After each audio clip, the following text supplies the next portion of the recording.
तो अब ज्ञान तो हो गया है, अब ज्ञान के आधार पे जीना है।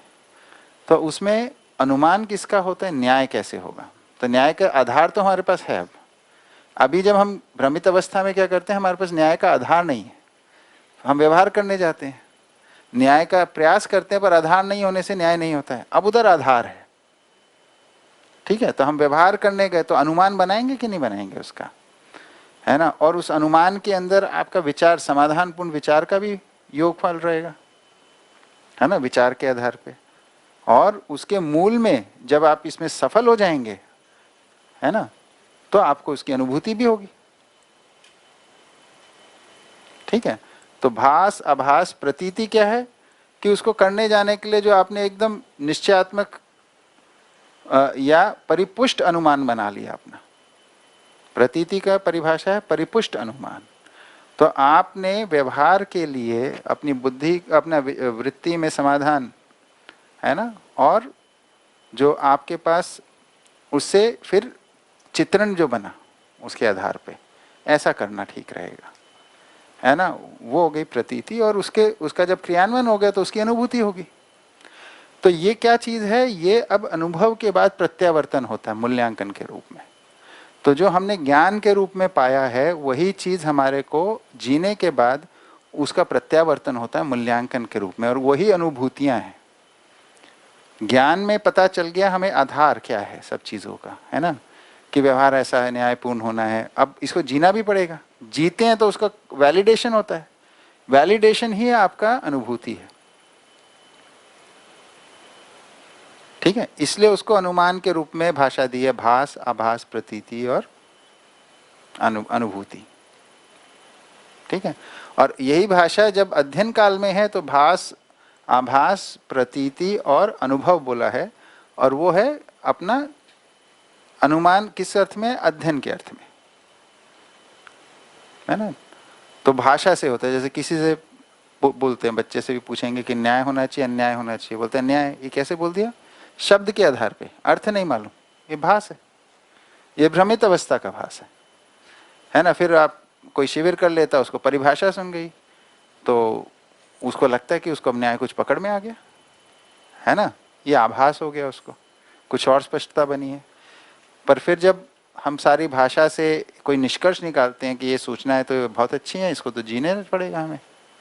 तो जीने के अर्थ में जब हम चीजों को पहचानना शुरू करते तब प्रतीति होती है ना। और फिर जब हम समझ लेते हैं तो वही अनुभव है। तो भ्रमित अवस्था के अंदर ऐसे होता है और जागृति में वैसे प्रकट होता है।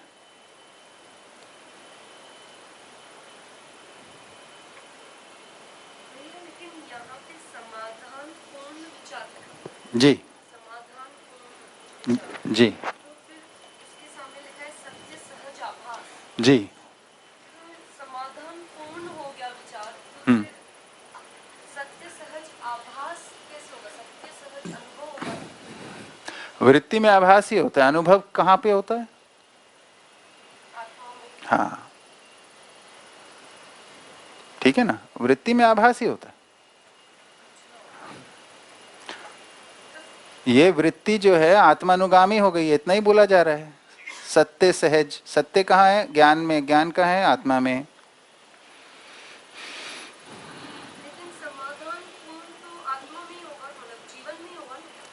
समाधान का मतलब क्या है,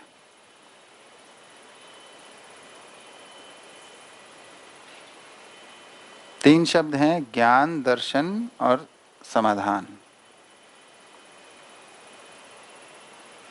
क्या मतलब है इनका, तीनों में क्या अंतर है।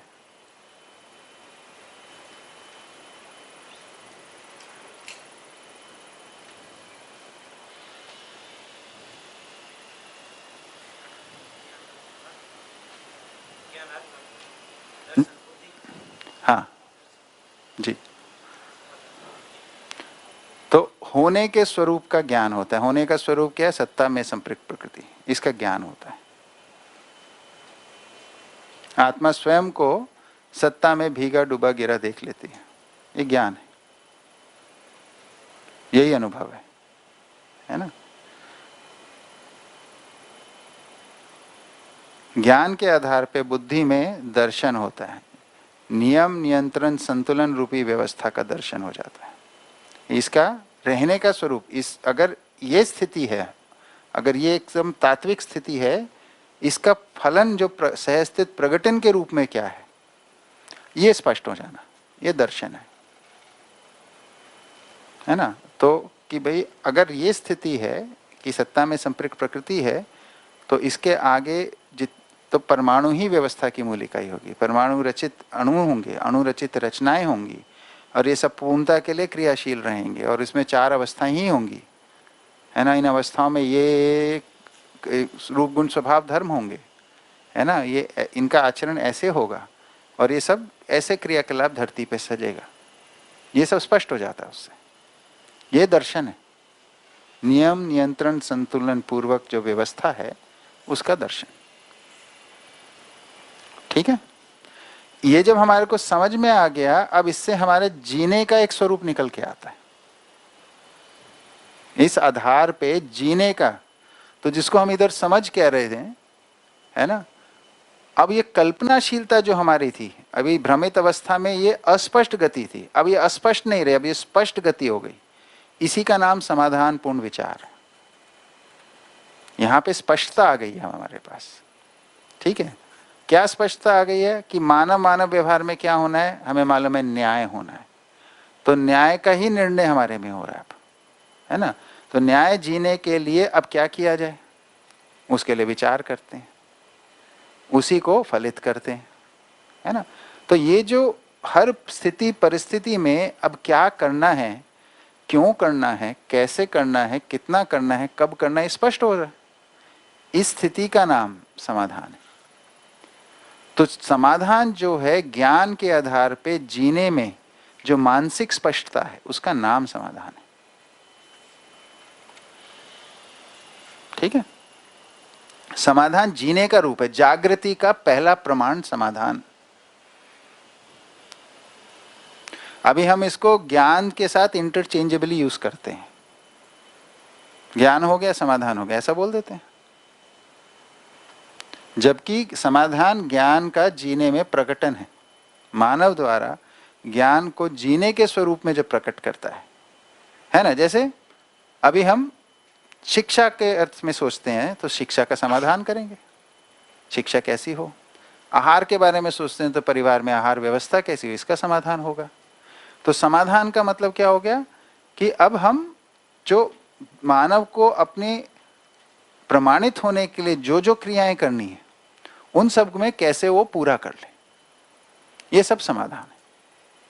तो समाधान जीने की कला है, इसलिए समाधान ही सुख है।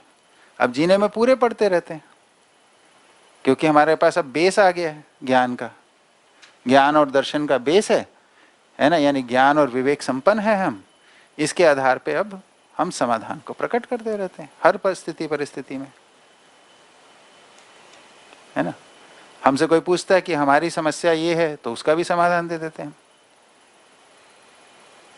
तो समाधान स्वयं के जीने में ही नहीं है, दूसरों के लिए भी स्रोत बन जाते हैं। ठीक है, इससे ये समझ में आता है कि इसमें एक प्रश्न था कि धर्म एक और समाधान अनेक कैसे। तो मानव सुख धर्मी है, उस सुख को प्रमाणित करने की अनेक विधियां हैं, वही सब अनेक समाधान है। जैसे उदाहरण के लिए कि भाई जैसे भोजन का प्रयोजन है पोषण। अब पोषण आप गुजराती खाने के माध्यम से ले सकते हैं, राजस्थानी खाने के माध्यम से ले सकते हैं, मध्य प्रदेश के, है ना, पाक कला से ले सकते हैं, किसी देश विदेश की सभी कलाओं से ले सकते हैं, जब तक हम पोषण को सुनिश्चित कर लेते हैं, है ना। पोषण प्रयोजन के रूप में उसमें क्या खाने योग्य है, क्या नहीं है, कैसे उत्पादन, ये सब समय है, उसको सुनिश्चित कर लेते हैं, तो हम अनेकों विधि से ले सकते हैं। तो समाधान अनेक हो गए ना।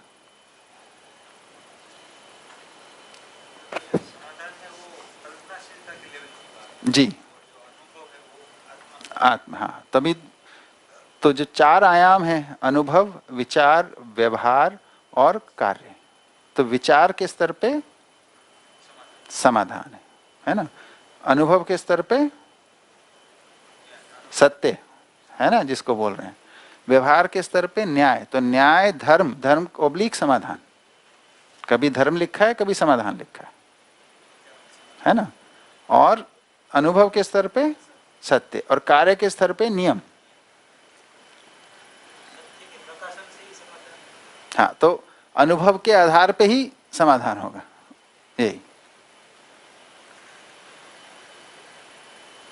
जो चार दर्शन हैं वो चार आयामों को एड्रेस करते हैं, ठीक है।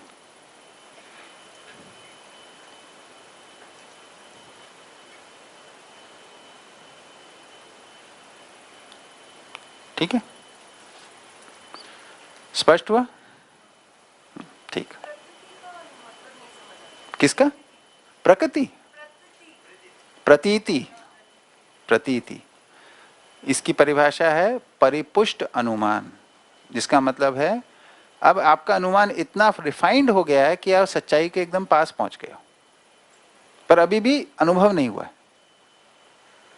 तो एकदम क्लोज हो आप। यानी आपकी मानसिकता के अंदर इतनी स्पष्टता आ गई कि एकदम क्लोज पहुंच जाते हो, और उसका जो फाइनल स्टेज है वो अनुभूति है या अनुभव है ना, वो कंप्लीशन है। तो नियर कंप्लीशन है ना, उसकी बात हो रही।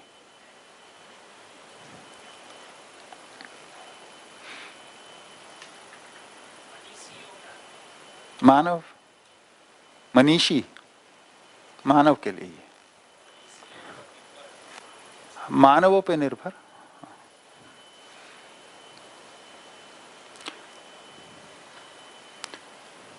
और बताइए,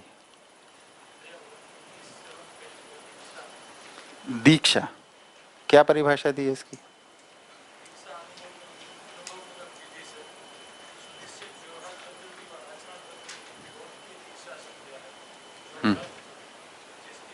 माइक लेके बोलिए, पूरा सुनाई नहीं दे रहा। पेज नंबर 157 में फर्स्ट बुलेट में डेफिनेशन है, दीक्षा अनुभव मूलक विधि से सुनिश्चित व्यवहार पद्धति व आचरण पद्धति बोध की दीक्षा संज्ञा है, जो व्रत है जिसकी विशृंखलता नहीं है अथवा जिसमें अवरोध नहीं है। ठीक है, कुछ समझ में आता है इसमें? कुछ भी अनुमान नहीं बनता? हाँ बताइए, क्या बनता है? जैसे दीक्षा में हमारा एक आचरण है वो निश्चित हो गया है, और उसकी एक मतलब एक विधि सुनिश्चित हो गई है कि आचरण है वो इस प्रकार से होगा। आचरण सुनिश्चित हुआ, आचरण की विधि सुनिश्चित हुई। क्या लिखा है? आचरण विधि, आचरण की पद्धति। हाँ, क्या मतलब हुआ इसका?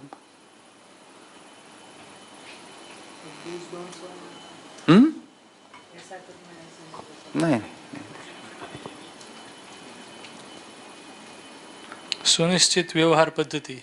आपने जो अध्ययन किया है ना, इसका अर्थ क्या दीक्षा का?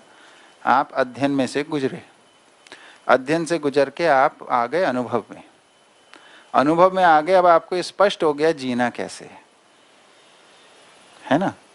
अब जब आपके अंदर ये स्पष्ट हो गया तो व्यवहार की पद्धति, आचरण की पद्धति आपको स्पष्ट हो गई है, और आप इसके को ऐसे जीने के लिए संकल्पित हो गए। इसका नाम दीक्षा है। हर स्टूडेंट की जो दीक्षा है वो क्या है? दीक्षांत समारोह करते हैं ना आप लोग, क्या मतलब है उसका? कि इधर कुछ सीखा है, कुछ समय बिताया है, अब इसको हम जीने जाने के लिए तैयार हैं। उसमें होना क्या है? यही तो होना है, व्यवहार पद्धति सुनिश्चित होनी है, आचरण पद्धति सुनिश्चित होनी है, उसकी समझ पूरी होनी है।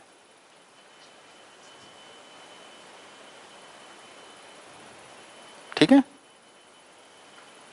यानी ये जो दीक्षा लिया हुआ मानव है वो अनुकरणीय है, ऐसा कह सकते हैं ना। जो दीक्षा लिया हुआ मानव है, अब वो स्वायत्त मानव है, वो स्वायत्तता को प्रकाशित कर सकता है, यानी स्वयं में विश्वास को, है ना, श्रेष्ठता में सम्मान को, श्रेष्ठता के सम्मान को, व्यवहार में सामाजिक, व्यवसाय में स्वावलंबी, व्यक्तित्व प्रतिभा में संतुलित, इसको वो समझ गया है, इसको जीने के लिए उसमें संकल्प हो गया, अब उसको प्रकाशित करता है। जी, उससे पहले कैसे होगा? हाँ, एडमिशन को देते हैं, डिग्री जो एंड होता है उसको देते हैं। शिक्षा शुरू होने पे दीक्षा है, शिक्षा पूरी होने पे? जैन धर्म में वो दीक्षा लेते हैं ना, वो भी करेक्ट। हाँ, तो वो उसमें आशय क्या है कि जो दीक्षा लेता है अब वो एक प्रकार के इस तरीके से जीने के लिए संकल्पित हो गया, वही है ना उसमें आशय, वही। हाँ, तब दीक्षा हुई, दीक्षा तभी हुई जब संकल्पित हुआ। तो आचरण जो पद्धति जो स्पष्ट होगी वो पहले आपको अध्ययन से ही होगी ना, तभी तो आप संकल्पित हो पाओगे, नहीं तो आप संकल्पित हो जाओगे करोगे कुछ और, है ना। संकल्पित होने के लिए आपकी शिक्षा पूरी होनी पड़ेगी ना।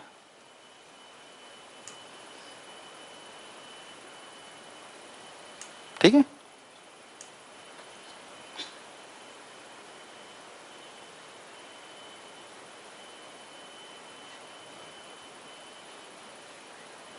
कोई और बात? माइक दीजिए। ये कंफ्यूजन मुझे ये हुआ कि हम अनुभव के बाद बोल रहे हैं कि संकल्पित हुए, अनुभव के पहले भी हम संकल्पित अनुभव के लिए होते हैं या फिर वो तीव्र इच्छा है। हाँ, वो तीव्र अच्छा। क्योंकि अभी तक हम यही समझ रहे थे कि अनुभव मीन्स आचरण पूर्णता, क्रिया पूर्णता हो जाए। इससे मुझे ये थोड़ा और क्लैरिटी नहीं आ रही थी कि अनुभव के बाद हम जो आचरण और व्यवहार में पूर्णता की बात कर रहे हैं, उसमें थोड़ा कन्फ्यूजन है। तो पहली बात की अनुभव ज्ञान होने से क्रिया पूर्णता होती, आचरण पूर्णता नहीं होती। पहला तो ये पकड़ना है, जरूरी है। आचरण जीने में है, जो ज्ञान हमने अर्जित किया है इसके अनुरूप जीने में अभ्यास लगता है, तभी तो अभ्यास दर्शन है ना। वही कर्म अभ्यास, व्यवहार अभ्यास, है ना, चिंतन अभ्यास, इसीलिए तो वो अभ्यास है ना। ज्ञान हो गया ना, मानव रूप में जीने का स्टार्टिंग पॉइंट है। अभी तक क्या माना था? मानव की डेस्टिनी, फाइनल डेस्टिनेशन ज्ञान है। ज्ञान हो गया तो खत्म हो गया, सब finished, journey is over. No, अभी तो पहला स्टेप लिया ज्ञान। अब मानवीयता को आप प्रकाशित करने योग्य हो गए। तो आप प्रकाशित करते हो तो प्रकाशन में आपको समय लगता है, धीरे धीरे धीरे निखार आता है उसमें जीने में। वही आचरण की प्रखरता बढ़ती है। तो आचरण के अंदर अलग अलग लेवल्स होते हैं। कोई परिवार की सीमा में आचरण अभी कर पा रहा है, कोई परिवार समूह की सीमा में कर पाता है, कोई समाज के अर्थ में कर पाता है, कोई संपूर्ण प्रकृति के साथ भी कर लेता है। उसमें समय लगता है। जिसकी जहां तक कोई परिवार तक संतुष्ट हो गया तो परिवार में मजे से जिएगा, कोई उसको किसी की कामना उससे अधिक है तो देव मानवीयता में जिएगा, किसी को पूरी मानव परंपरा या चारों अवस्थाओं की परंपरा के बारे में उसका फैलाव है ना, उसको बोला विशालतम, वो दिव्य चेतना में जिएगा। तो ये जो मानव, देव मानव, दिव्य मानव, ये आचरण में भेद है इनके। मूल में तो मानवीयतापूर्ण आचरण है, लेकिन इसमें साथ में उपकार प्रवृत्ति बढ़ती जाती, ये इसका मूल भेद है। तो जो मानव होता है उसे 3 ऐषणाओं में वो जीता है ना।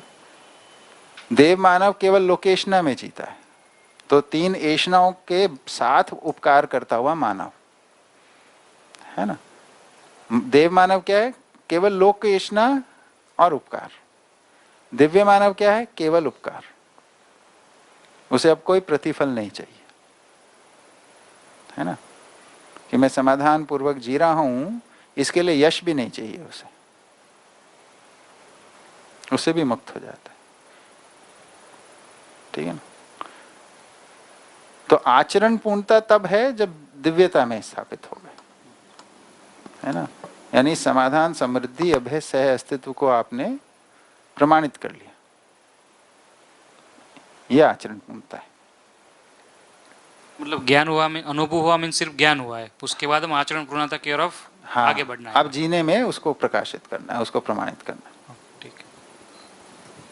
भैया अनुभव मूलक विधि से हम जब आगे बढ़ते हैं, इसमें जो आपने कहा उसमें थोड़ा सा कंफ्यूजन मुझे हुआ कि अनुभव मूलक विधि से अनुभवगामी विधि से जब हम आगे बढ़ते हैं तो जो सूचना मिलती है उससे डायरेक्ट क्रिया पूर्णता में हम जा सकते हैं, या फिर जब हम जीते हैं जो सूचना के अनुसार तभी उसका संस्कार बनता है और तभी क्रिया पूर्णता हो पाती है, और फिर उसके अनुसार वापस से जीना हुआ, यानी कि क्रिया पूर्णता के बाद जीना फिर से शुरू हुआ और जीते जीते क्रिया पूर्णता तक पहुंचे अनुभवगामी विधि में। देखिए, अनुभवगामी विधि में हम अध्ययन करते हैं, है ना। सबसे पहले तो सूचना ही सुनते हैं, सूचना ठीक लगती है तो इसके आधार पर जीने का कोई संकल्प बनता है या तीव्र इच्छा बनती है ना। जो तीव्र इच्छा बनती है उसमें हम शोध कर रहे होते हैं, उसमें हमें स्पष्टता नहीं है अभी, क्योंकि अनुभव से पहले स्पष्टता तो होती नहीं है, पर अभ्यास तो है ना। जैसे अभी आप न्याय सामाजिक है, आप बता ही रहे थे कि घर में परिवार में श्रीमती जी के साथ व्यवहार में आप कुछ प्रयोग करते ही रहते हो, तो क्या वो हर प्रयोग आपका पूरा हो जाता है? तो उसमें आपको दिखता है अरे यहाँ ठीक रहा, यहाँ तो कमी रह गई। तो ये जो शोध है आपका, इससे आपके अंदर फिर आपकी पात्रता अनुसार आपने योग्यता को व्यक्त किया, आपकी पात्रता विकसित हुई, फिर पात्रता अनुसार और वस्तु को ग्रहण किया, फिर आपने उसको प्रकट किया, फिर आपकी योग्यता बढ़ी। तो इस तरीके से योग्यता पात्रता के चक्र में आप आगे बढ़ते रहते हैं। तो इसमें व्यवहार की सुनिश्चितता निरंतरता के अर्थ में नहीं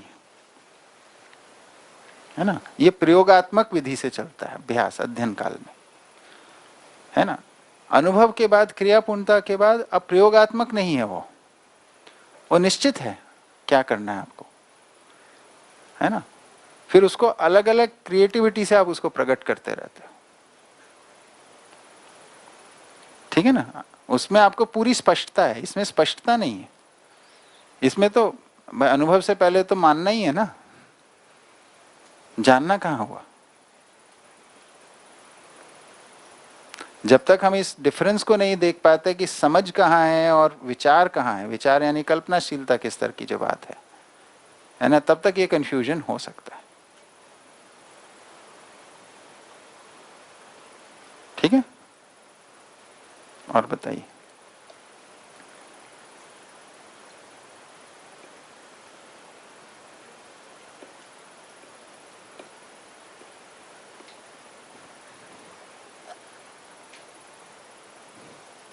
भैया समझ के बेसिस पे एक क्वेश्चन बन रहा है कि जैसे हम बोल रहे हैं कि मानव की मूल क्षमता जो है वो सेम है इन टर्म्स ऑफ समझ, पर फिर हर एक इंसान कैसे समझ रहा है वो वापस वहाँ पे ये आ जाता है कि उसकी चेतना का स्तर क्या है। तो इन दोनों के बीच में डिफरेंस क्या है, समझ और चेतना का स्तर? ठीक, तो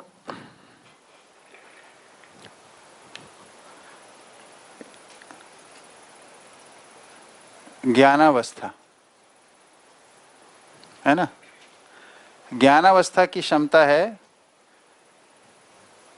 इतनी, यहां है जीव चेतना और यहां है दिव्य चेतना।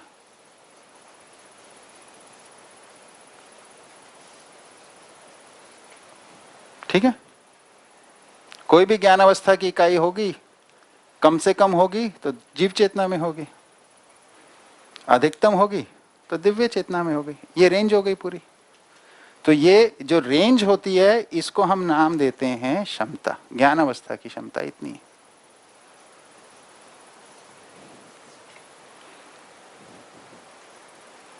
ज्ञान अवस्था की इकाई इतना वहन करती है, जीव चेतना से लेके दिव्य चेतना तक, है ना। ये डेफिनेट है, ठीक है। हाँ, पोटेंशियल, ठीक है। अब जीव चेतना है, फिर मानव चेतना है और देव चेतना है।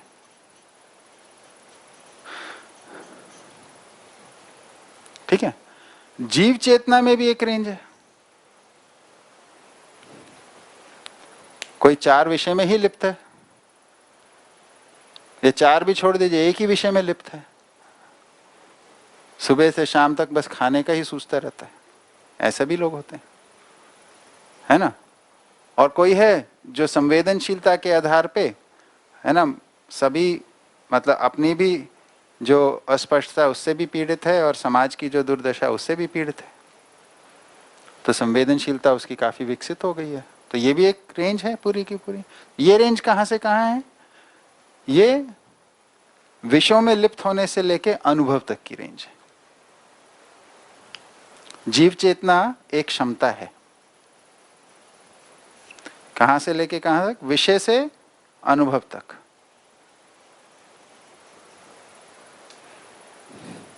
इसी में हमारा अध्ययन काल भी है ना। इसी को हम भ्रमित अवस्था भी कह रहे हैं, यहां से लेके यहां तक। यहां से लेके जब अनुभव तक नहीं पहुंचे तब तक भ्रमित है, अनुभव में आ गए तो जागृत हो गए, है ना। तो जीव चेतना के बाद यहां तक भ्रमित है और यहां तक जागृत है। तो जीव चेतना एक क्षमता है। इसमें हम कहां स्थित हैं? क्या हम विषयों में लिप्त हैं? ऐसा तो नहीं होगा, ऐसा होता तो यहां कोई बैठे ही नहीं होता। अभी यहां पे कौन सा विषय का भोग हो रहा है ना। तो आपके लोग कहीं आगे, आप लोग विषय में थोड़ा ना सीमित हैं, है ना। आप ज्ञान के अर्थ में सक्रिय हो चुके हैं, तो आप कहीं इसके पास ही होंगे, यहां कहीं होंगे, अध्ययन काल में है तो कहीं इस तरफ होंगे। तो ये जो अलग अलग स्थितियां हैं एक ही क्षमता में, कोई इधर हो सकता है, कोई इधर, कोई इधर, कोई इधर, कोई इधर, ये योग्यता पात्रता कहलाता है। ठीक है। योग्यता का मतलब होता है जो मेरी स्थिति है उसके अनुरूप व्यक्त होना, इसको बोला योग्यता। और जो मेरी स्थिति है उसके अनुरूप ग्रहण करना, इसको बोला पात्रता। ठीक है। तो ग्रहण क्रिया का नाम है पात्रता और व्यक्त करने की क्रिया का नाम है योग्यता। और वहन क्रिया जीव चेतना में कहां से कहां तक हो सकता है, क्या क्या वहन कर सकता है? तो यहां तक पूरा वहन कर सकता है, अनुभव तक, उसको बोला क्षमता। तो क्षमता, योग्यता, पात्रता, एक तो ये बात हो गई। अब जब हम कोई चीज को व्यक्त करते हैं, जैसे मैं आप लोगों को अभी कोई बता रहा हूं कुछ चीज, अभी है ना संप्रेषणा कर ही रहा हूं। जब संप्रेषणा कर रहा हूं तो मेरे को ये दिख रहा है कि ये वाली बात ठीक से जा रही है और यहाँ पे कुछ कमी रह रही है, मेरे को खुद पता चलता है। आप भी जब बोलते हैं आपको भी पता चलता होगा, है ना। तो जब बोल रहे हैं उससे हमें दिख रहा है कि ये कमी है, तो जैसे ही दिखा कमी है तो उसको पूरी करने के लिए अंदर पात्रता बन गई ना। तो योग्यता अनुरूप व्यक्त होने से, यानी योग्यता को प्रकाशित करने से पात्रता बढ़ती है। ठीक है ना। क्योंकि आप जैसे ही व्यक्त होंगे आपको अपना शॉर्टकमिंग दिखेगा, आपके अंदर पहचान हो गई। तो पहचान हो गई तो आपको उसको उसके अनुरूप ग्रहण करने की क्षमता, आपकी जो कैपेसिटी है वो बढ़ गई। अब जैसे ही वो कैपेसिटी बनी ग्रहण करने की, उसके अनुरूप जैसे ही आप ग्रहण करते हो, अब आपकी व्यक्त करने की कैपेसिटी बढ़ गई।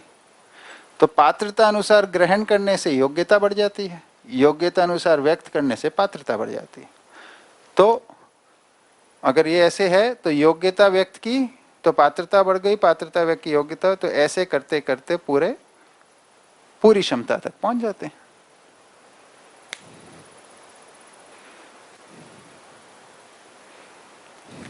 ठीक है।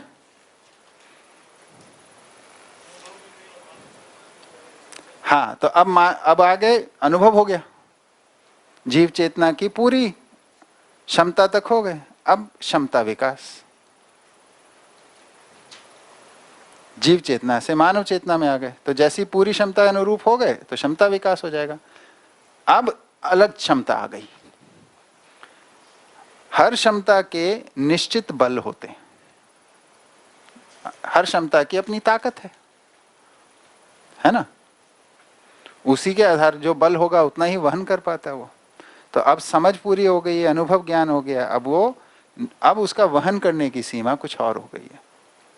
अब वो न्याय, धर्म, सत्य, है ना, जो मानव है वो न्याय प्रधानता से जी सकते हैं, यानी न्याय को वहन कर सकता है। देव मानव धर्म को वहन कर सकता है और दिव्य मानव सत्य को वहन कर सकता है। भैया अपनी क्षमता का मतलब वहन बोला, हम्म, वहन का मतलब समझ नहीं आ रहा। ठीक बात है। तो किसी चीज को कितना आप लेके चल सकते हो। जैसे अब अभी हम किसी गाय को ज्ञान दें, उसको कुछ अर्थ समझाएं कि प्रयोजन का अर्थ क्या होता है, वो समझ पाएगी। हम बहुत अच्छे से, बहुत पेशेंस के साथ, है ना, पूरे ऑडियो वीडियो प्रेजेंटेशन के साथ इधर एक गाय को बिठा देते हैं, समझ में आएगा उसे? उससे अगर समझ में भी आता होगा तो वो एक्सप्रेस नहीं कर पाएगी, क्योंकि उसका बॉडी का वो लिमिटेशन है। तो बॉडी का लिमिटेशन ग्रहण करने में भी उतना ही है। नहीं, उसमें गठनपूर्ण परमाणु तो है ही ना। परमाणु का काम नहीं है, ये गाय का काम है। बॉडी जीवन और शरीर के संयुक्त रूप में काम करता है। परमाणु सीधा सुनता नहीं है, शरीर के माध्यम से ही है सारा।